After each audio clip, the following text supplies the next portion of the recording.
համար, որին պիտի անդրադառնամ, գրված է Գործք առաքելոց 22:14-ը։ Ինչ ասում ինքը Տեր Հիսուս Քրիստոս մեզ ամեն մեկիս Ղուկասի շուրթերով գրված է. մեր հայրերի Աստվածը առաջուց քեզ ընտրեց, որ նրա կամքը ճանաչես եւ այն արդարին տեսնես եւ նրա բերանի ձայնը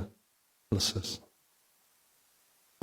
Քուրջ ջան, եղբայրներ ջան, ուղղակի ուզում եմ, որպեսզի մենք կարողանանք այս տեսնել։ Ես բազում անգամ անդրադառնում եմ այս համարի շուրջ հետեւյալ մտքին, որ այսօր ամեն մեկ անձնարություն կարողանա կոտրել։ Այսօր շատերը խորհրդատում են, որ Աստված իրեն չի կանչե, խորհրդատում են, որ իրենք անկարող ենք։ Ուղղակի ուզում եմ հարց տալ։ Եթե որից մեկ անձնարություն բիզնես է տնում, ումն է վերցնում։ Պատկերացրեք հիվանդանոց է սպասը։ Կընտրես մեկին, որը տեղյակ չէ բժշկությունից։ Կընտրես լավագույններին։ Այսօր Աստված քեզ որպես լավագույն ընտրել է։ Եվ իր նպատակը հետևյալն է, որ դու կարողանաս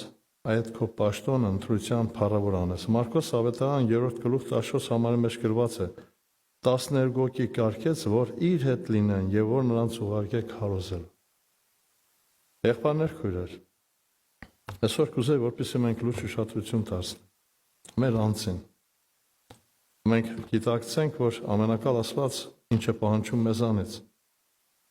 Այս կուզեի, որպեսզի ամեն մեկ անձնարություն այդ պարտականությունը կարողանար կատարել այնպես, ինչպես որ Աստված ինքը